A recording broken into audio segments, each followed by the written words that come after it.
thought I'd do a second video around bird language and how we can use them in everyday usage. Going back in Stone Age times and beyond, this was an everyday, normal, just part of life way of living. Back then there was more dangers than there is today. Some places of the world today, they still use it. If you're in Africa, for instance, and you're going for a walk out in the countryside, you still use bird language to listen for danger. And back then, 4,000, 5,000 and so on, this was an everyday occurrence. So bird language was no different to just listening to your mate chatting. They were tuned in all the time.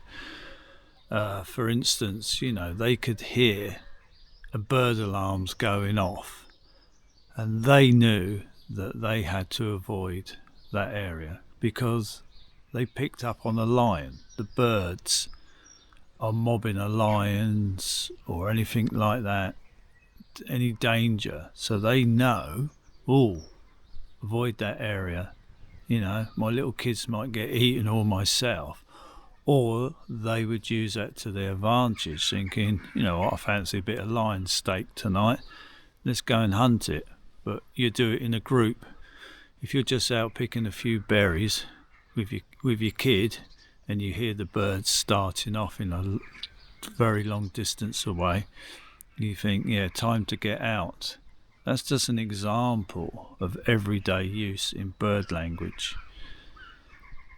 Getting back to modern day, we can still use the same methods, but we just lost it. We don't know how, it's just gone. But it's such a useful tool. I use it all the time, every day, especially when I'm in the countryside, if I'm camping, which I've picked up on before. If you want to lay quiet, you're on somebody else's land. Say you're on the farmer's land, and you're always like, is he going to turn up and that. If you use bird language, you can use the same methods. You listen to the birds. They'll tell you if the farmer's coming or somebody else is coming. It takes a while to get to that scale. So it's learning bird alarm is your first sort of challenge, really, because it can get confusing and it does take a long time. When you first start, it's like, you sure this is a load of old rubbish? Because sometimes you think, something going on. I think there's a cat there, I think there's a fox there, whatever. And then all it is maybe two blackbirds having a territorial dispute with each other. They're going hammer and tongs at each other. In that particular occasion, when it's like a territorial thing, or get away from my missus, I'm sick of you coming round here. You can imagine in your humans, it picks up if someone's having a rouse, if there's something dodgy going on, you soon pick up on it. But it's the same in birds. You can pick up on it. You think, what's going on with them? So in the early stages, it's working out what alarms are. You can get alarms where there's hardly nothing going on in sort of voice. It's more action. I don't know if you've ever noticed when you can be quite noisy, a lot going on, and then all of a sudden it feels really quiet. You think, that's a bit odd, it's all gone really quiet. Well, sometimes birds, when they mostly when they very first pick on something's not quite right, they go a bit quiet and they stop. Like you would. You think, what was that? So you stop and look around and you listen. Birds do exactly the same, unless they're startled straight away. And then obviously it's the same with yourself. If you're startled straight away, you suddenly leap out. And the birds do the same. So for instance, if they think, did I just hear a distant alarm call? They stop. Or do they hear something rustling in the hedge or catch their eye? They stop, and then they might just fly up into a hedge or higher up into a tree to get more of an vantage point, to listen for other alarm calls or get away from possible danger. So right at the beginning, sometimes you don't actually get an alarm. It's bird behaviour. That's usually the first sign. Or, like I was said in the previous video, you can often hear a distant alarms going off. What I have found, when sometimes you just hear a single alarm, it's never 100% that there is a predator there. It could be it's just startled. It's just, it might be that there is another bird of its own kind near its nest. And he's like, just bugger off, mate. Situation. Got my seagulls wanting their morning food, so this is a call. That's where's my breakfast call? So it's all about learning the different calls, really, the alarm calls. What is a good idea? What I do a lot, like I say, I've been lucky. I used to work outside all the time, one way and another. So I was lucky, even just working, I was always listening. But for the average person, if you just fancy sitting out in the garden for 5 minutes, having a cup of tea, use that time, if you want to learn, to listen and look and work out. And slowly over the time, you pick up patterns. And you think, oh yeah, like that seagull's back then. You probably know that one. They can be a pain, but they're just a bird. They're a living creature like ourselves, and they might come down and beg for food. I got these two here. They're living on a neighbour's. They're nesting on a neighbour's roof, and I'm a bit of a softie, because I love nature. Everybody else hates them, but I feed them every morning. So that's going to be one of my jobs in a minute. They just have to wait. They're being quite patient, actually. So what you can do is called a sitting point. So you can have it looking out your top window. If you live in a bungalow, just looking out your window even. And it might pay to draw a simple map of your area, your neighbour's garden either side of you, or whatever your situation is around you, and draw a little map. And then next door's cat, old Bluebell, known it for years. Next door's dog, pain in the arse, barking at 2 in the morning because they let it out for a wee and it's seen a fox. But you will slowly get to know when Bluebell's been let out in the garden by the bird alarms going off possibly, or is it a fox come in their garden? Or the dog next door's got out and got in their garden after Bluebell. But you will learn these patterns, and you get a picture of what's going on when you can't even see it, of your surroundings. That's giving you a very brief, basic insight on how it works. There's so many parts of this. It's very difficult, like I say, it's a very difficult subject. It's something you've got to get out there and learn yourself, because it's a massive spectrum of area. It is very complicated, but yeah, I would start off with, if you can get out and you go to the same place. I think going to the same place, even if you're in a wood, like say, even in your back garden, or even if you haven't got a garden, if you live in a flat and you're just listening out your window and watching, you get to learn the patterns of that area. or even new birds or animals come into the area eventually.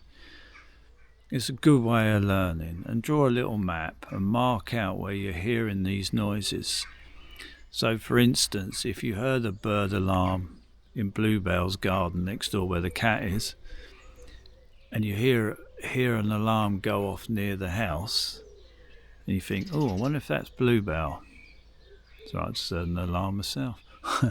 And then further up the garden, you hear another alarm, or the same bird has moved along doing the alarm because its nest is near. And then in the end, you can't see Bluebell, but you get to work out the pattern where it's walking to, where it's going. This is what it's all about. You don't have to actually see the cat, but you can work out possibly where the cat is. Right, I had to go and feed the seagulls. They kept on, so they got me. It's trouble, I get so sort of distracted.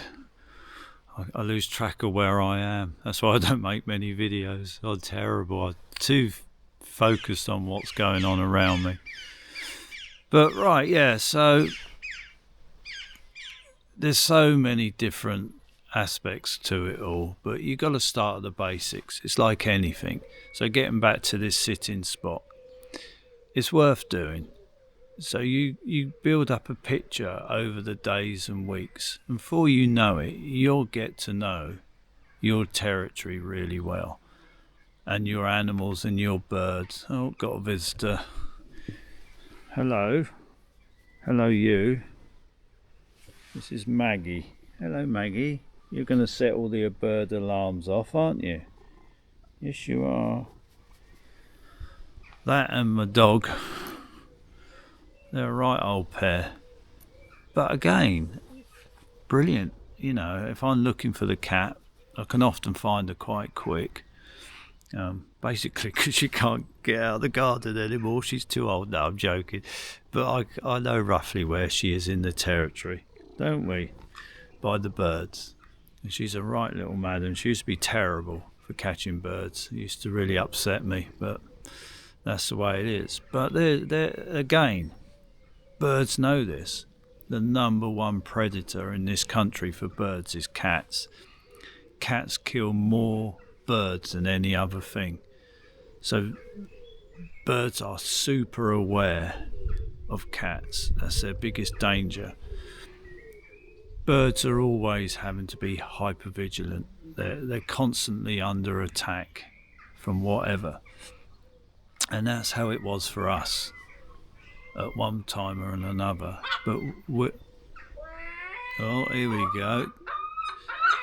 There's another seagull in their territory, so they're just letting them know.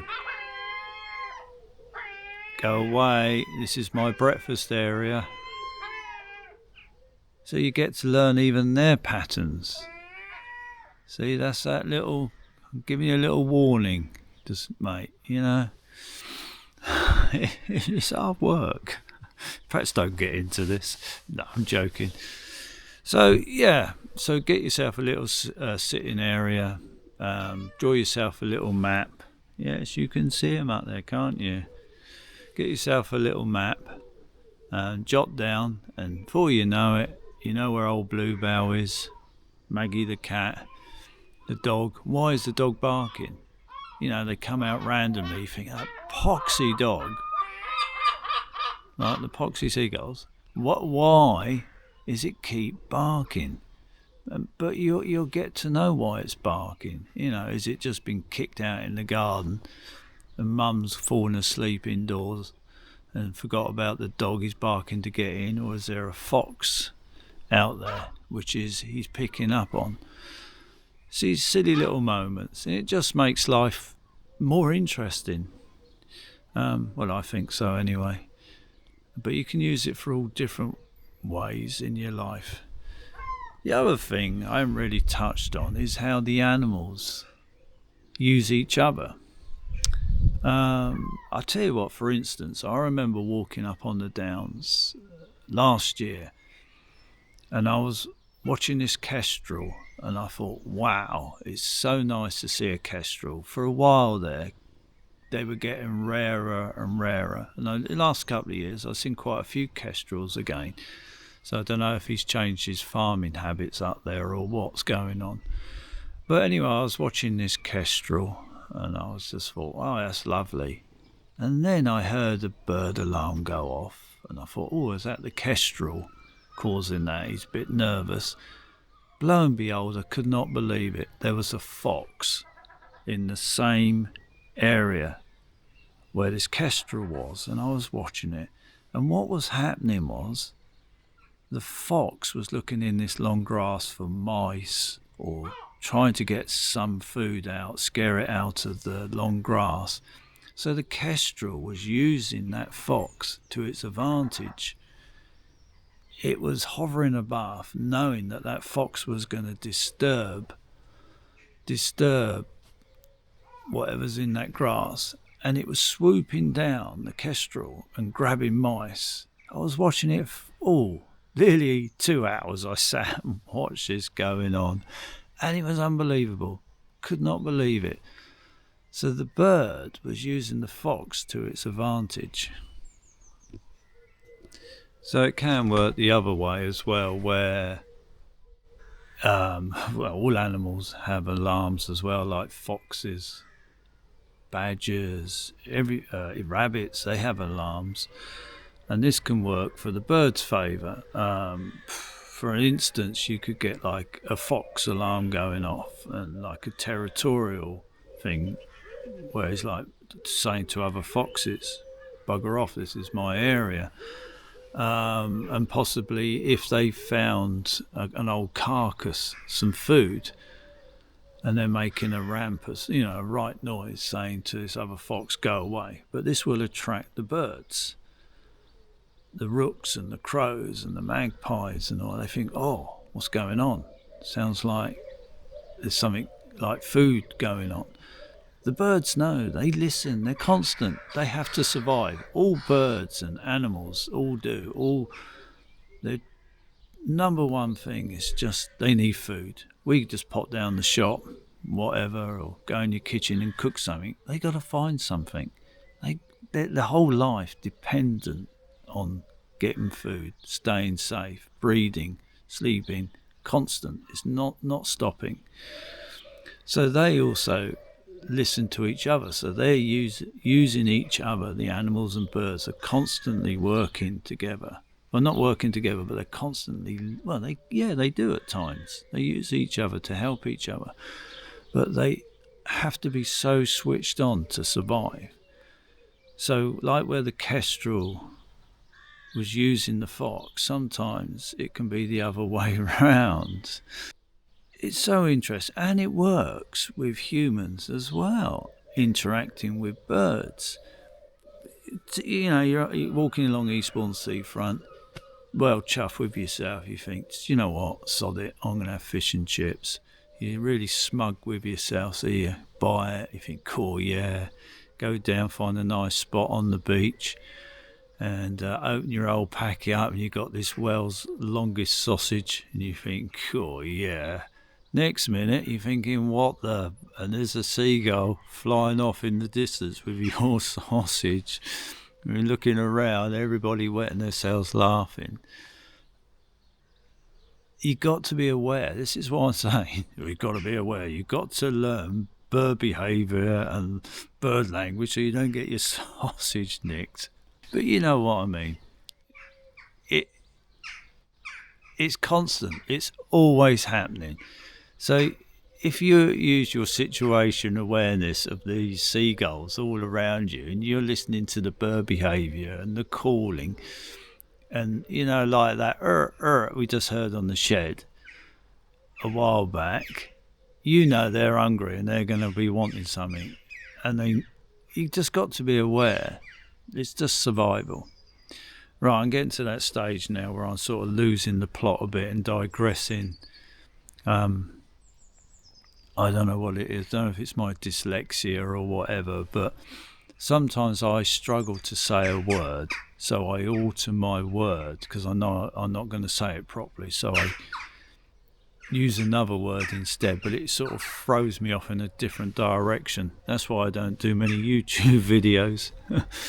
But I just wanted to try and get this message out about bird language and how fascinating it is, and in bushcraft especially, how it can be such an amazing tool, where I know hardly anybody in bushcraft uses it. Not many people know about it, and fair enough. You know,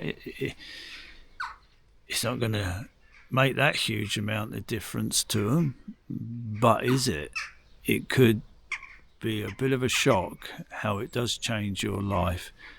And like I say, getting back to slowing down, the secret is as well, when like you find this sitting spot, everybody knows, well, not everybody knows, again, not everybody knows, but if you're trying to bird watch or nature watching, you go into a wood and you're walking around, you don't see any. You think, oh, bloody hell, how do these people see all this? But there's sort of a fact goes around. If you sit yourself down by a tree, nice and quiet, try and camouflage yourself a bit, or if you can, a lot. Just sit dead quiet.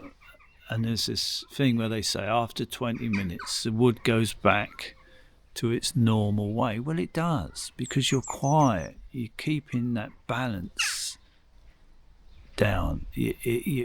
You're becoming part of it. They say, you know, be part of nature. This is the time when you are part of nature, when you're dead quiet. You're in the same rhythm. You're not bashing through it, like I said on the first video, chopping up words, lighting fires, and, you know, trying to build a big shelter and stomping around. Once you slow right down, and you do become part of it, and they will accept you. You won't be setting off any alarms in the end. When you first might arrive, I don't know if you've ever noticed when you're camping and stuff, and this bloody bird, it won't stop yakking away, go da da da da da da da. You think, God's sake, what's up with the thing? It's because you're disturbing its area. He might have a little nest in a crack in a tree. He's like, what? Who's this coming in my house? And it's constant and never stop. But eventually, when you've sorted all your tarps out, you got your firewood, you sat down, you cooked your dinner, and then you sit down in your chair and you look back on your camera to see your YouTube video you've made. Funny enough, that bird stopped, because the reason why, you stopped. You've just blended in with the area.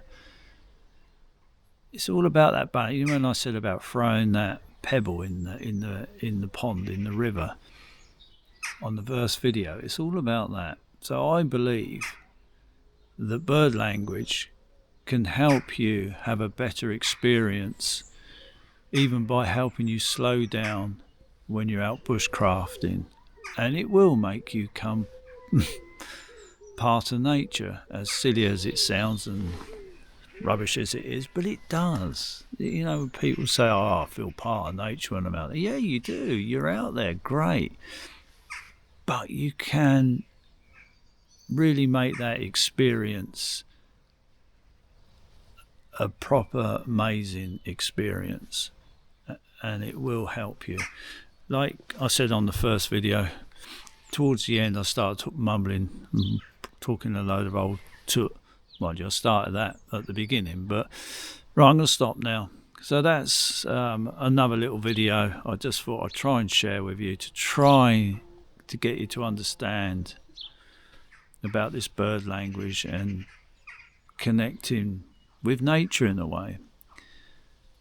Now, you can go on to mammals and use mammals as well in the same way as bird language, but that's a totally different subject. I use it a lot in tracking, where I look at how fresh the scat is, the poo is, say from a fox. It goes on and on, but that's a totally different subject, something maybe I'll pick up on another time, but you can use that as well. for different methods. And yeah, how can I say? You ever, when you're a kid and you watch the old cowboy films and the old Indian bloke who looks down on the ground, licks his fingers and tastes what's going on and sniffs in the air, and you think, oh yeah, it's a right old load of crap. It's not. That's how it was. And we've all got these skills. We've lost them. They're there. And hopefully you will start to see it if you just take your time. Even if you're walking through the town or you brought your fish and chips and you're aware, you will slowly get the patterns. You'll know. Of course, a pigeon landed right near me. Bless him.